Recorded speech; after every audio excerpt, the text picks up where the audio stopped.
Bismillahirrahmanirrahim. Assalamualaikum warahmatullahi wabarakatuh. Alhamdulillahirabbil alamin. Wabihi nasta'in wa ala umuri dunya waddin. Assalatu wassalamu ala asyrafil anbiya'i wal mursalin wa ala alihi wa ashabihi ajma'in. Amma ba'd. Pada kesempatan kali ini saya ingin menyampaikan 3 perkara yang tidak boleh kita remehkan. Akhwati wa ikhwani fillah. Kita mendengar sabda Sayyidina Umar bin Khattab. Beliau berkata, sesungguhnya Allah menyembunyikan ridhonya di balik amal-amal yang diperbuat manusia. Dan Allah menyembunyikan murkanya di balik dosa-dosa yang diperbuat manusia. Dan Allah menyembunyikan kekasih-kekasihnya di antara orang-orang yang ramai diremehkan oleh manusia. Masya Allah. Maka dari itu, kita tidak boleh meremehkan 3 hal berikut. Yang pertama, amal yang mendatangkan ridho Allah Subhanahu wa Ta'ala. Amal bukan tentang seberapa besar atau kecilnya, bukan seberapa dahsyat atau dianggap remehnya, tetapi amal yang kita bawa ke hadapan Allah. Itulah amal yang diridhoi Allah Subhanahu wa Ta'ala. Ridho Allah adalah ahsan wa amala. Amal yang kita lakukan dengan hati yang ikhlas, dengan niat yang bersih, akan mendatangkan ridho Allah Subhanahu wa Ta'ala. Setelah yang fardu, kita perlu memiliki amal-amal yang kita jaga, kita rahasiakan, lalu kita dawamkan. Karena inna ahabbul a'mali adwamu wa inqalla. Allah sangat mencintai amal-amal yang kita lakukan secara terus-menerus, yang kita dawamkan walaupun itu sedikit. Seperti contoh pada kisah Imam Abu Dawud saat beliau menyeberangi sungai Tigris. Beliau meminta kepada tukang perahu untuk kembali ke tepi sungai.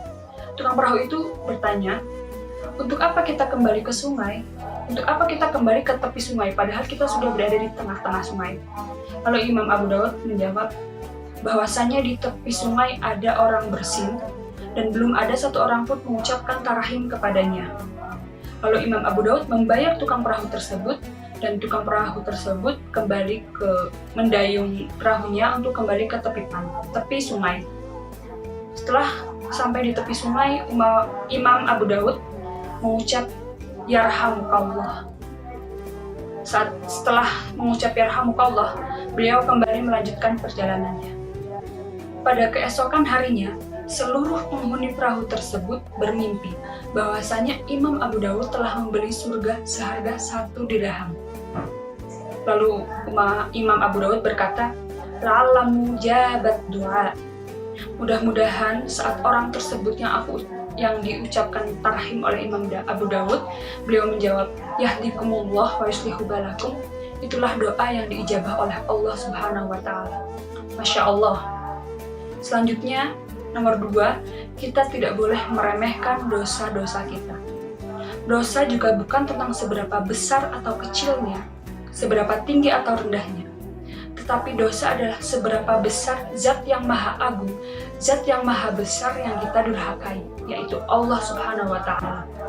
Bisa jadi orang yang melakukan dosa besar dan membuat dia takut lalu bertobat kepada Allah, itu lebih baik daripada orang yang melakukan dosa-dosa kecil, tapi dia meremehkan dan mengulangi dosa tersebut. Itu bisa jadi sebab murkanya Allah kepadanya. Na'udzubillahi min dzalik. Yang terakhir, janganlah kita meremehkan sesama manusia, karena bisa jadi kekasih-kekasih Allah adalah atqiyaul akhfiya, yakni orang-orang yang bertakwa, yang tersembunyi. Allah Subhanahu wa Ta'ala mengatakan, janganlah kamu melihat seseorang dengan pandangan meremehkan, dan jangan pula kamu mengukur kemuliaan seseorang dengan paras, dengan nasab, dengan kedudukan, karena satu-satunya adalah inna akramakum indallahi atqakum, takwa.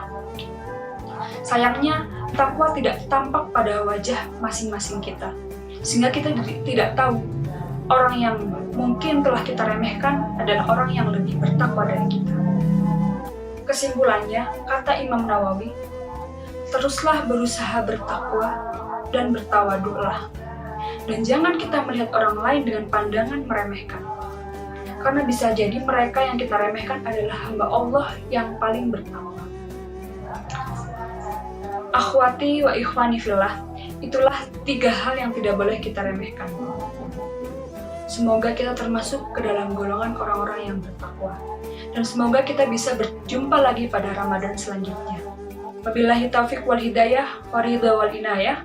Wassalamualaikum warahmatullahi wabarakatuh.